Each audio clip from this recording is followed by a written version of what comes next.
Okay, so anyway, so that was the is operator. So once again, at runtime, what will happen once this line is executed? Computer will start from S1. We'll go over here, go to the vtable pointer. Okay, we'll come over here, we'll go to the type info pointer for this class. We'll come over here, check the name of the class, see if it matches what we said over here. If this matches over here, then it will proceed and it will create now a reference called GS, which is pointing to same place as S1, same place as S1. And then through GS, if we set the thesis, compiler will be okay with it. Why should we use the base class reference? Because if we create the grad student object directly, then it will Correct. not go like. So you know, just like when we were learning basic object-oriented programming, if we create a class, right? Let's say X, Y, Z. Okay, if we are declaring some data over here as an example, and then we are writing a get method over here and a set method over here, right? Yeah. Okay, remember I said people who are new to object-oriented programming always have this question, why are you writing this get and set? Won't it be easier just to make it public? And what was the answer to that? Because then anybody can change it to, you know, for example, if it's a student class, if it is a student class, right? And if this is test 1, let's pretend, can somebody set it to -50? Yes. If we were not using get A, set A, right? Yes. But in these, we can write the code to check for the boundary and make sure. So this gives us proper control over it, right? So now coming to over here, your question is perfectly valid. Why even use base class reference? We won't need all of this if let's say somebody already did this grad student S1 equal to new grad student, then you can simply say S1.thesis equal to, right? Okay, so why we have to use the base class reference? Okay, so far I haven't given you a good example where you will need it. Okay, but pretty soon I will show you many advanced situations where we need this capability. Okay. And that's why it's provided in all object-oriented programming languages. Very briefly, let me at least give you some tiny motivation for this, and you will develop it a little bit later. Okay, let's say you were creating a drawing application, you know, just like Paint in your, okay, and you wanted to be able to draw lines, you wanted to be able to draw rectangles, circles, right? Okay, can there be more than one line that we can draw? Yes. So what you will do is you will end up creating a class called line if you were to build this application yourself. Okay, and you will write a method called draw over here. Okay, and what will be the parameters of the draw? There will be a start point, end point, color, and so on, right?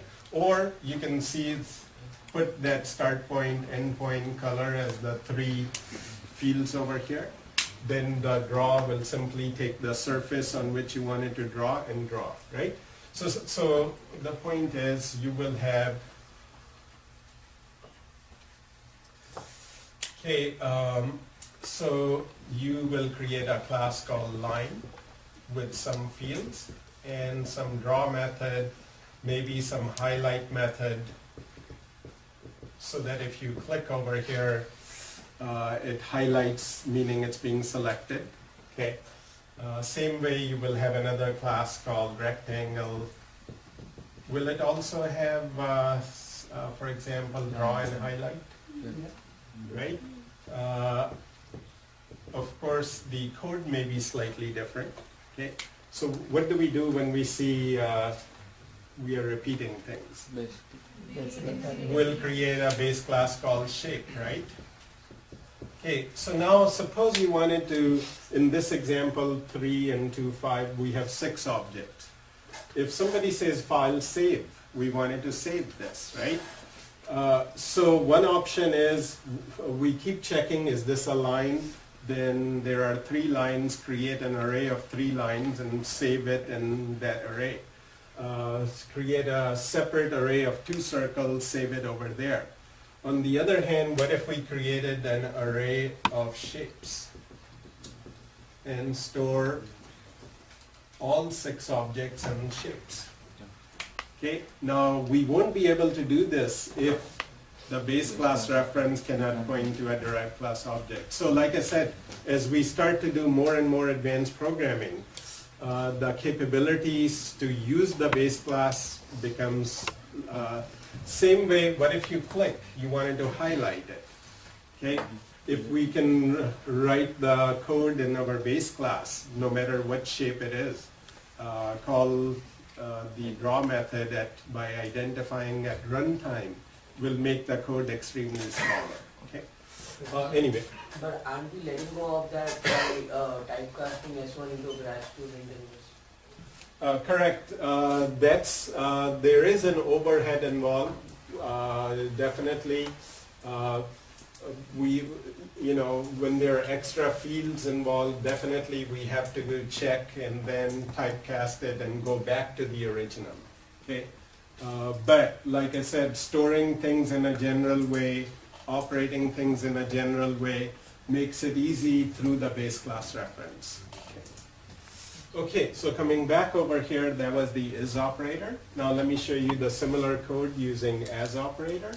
So the code for as operator will look something like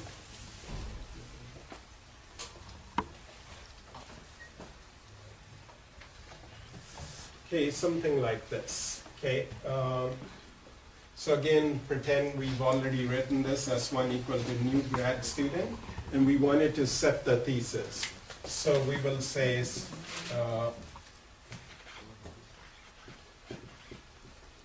grad student GS equal to S1 as student. Sorry, S1 as grad student.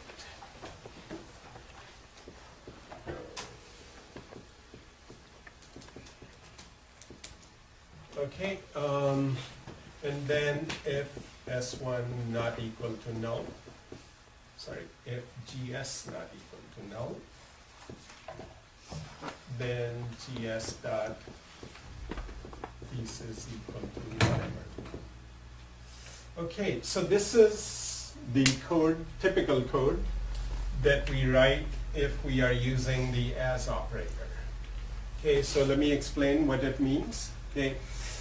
This statement S1 as grad student, so again, what will it do? It will basically start with S1, go to the B table, go to the type info, and again check if the name of the class is grad student. So it does the same thing as the is operator. So this part is 100% identical. With one difference over here, if it is correct, if true, it returns a reference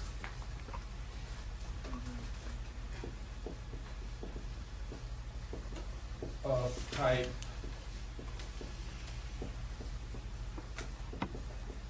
grad student.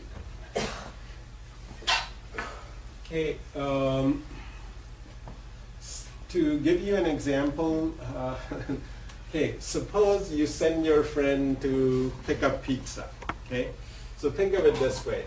You will say, go to this place and see, do they have a pizza with, let's say, mushroom topping, okay? So in this example, you'll send your friend, will go to the pizza shop, will ask them, do you have mushroom topping? Then the friend will come back, okay? Then you will say, okay, now go back and bring the pizza. So this is like going again and typecasting it to whatever you wanted, okay? So think of it this way.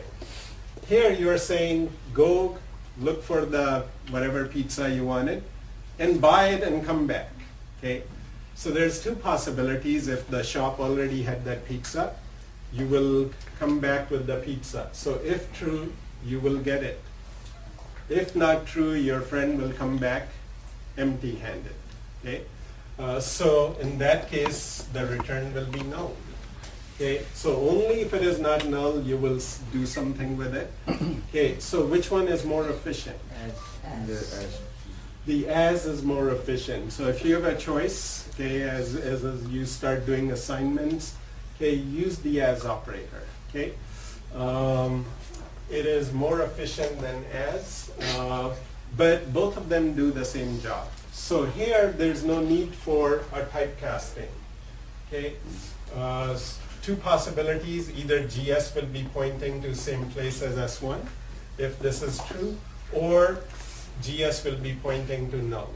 So but you do have to check. If it's not null, then you proceed and set the thesis, right? Okay, so that was the second technique, as operator. So now let me give you the third technique called reflection, which will do the same thing. So in reflection,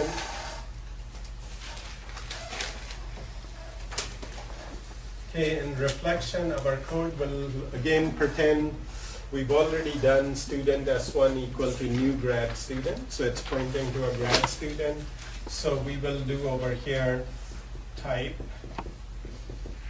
TP. So type is a pre-built class in .NET Library. Okay, it occurs in a namespace. So if you right-click on it, you will have to resolve it. So right-click and choose resolve, and it will give you the namespace using. So automatically will give you a namespace using system.reflection. In a few minutes, if I have time, I'll go to the computer and show it to you. Okay, so anyway, you will do type TP equal to S1 dot get type. Okay, now take a look over here. What type is S1? Student. Or when we created the student, right? S1 is of type student. Is there a method called get type over here that we wrote? No. No. So where is that coming from? Object. Base class object, because by default it is inherited from the object. So it will be there. So what will it do? Once again, it will start from S1. We'll go to the vtable pointer, correct? We'll go to the vtable for grad student, right?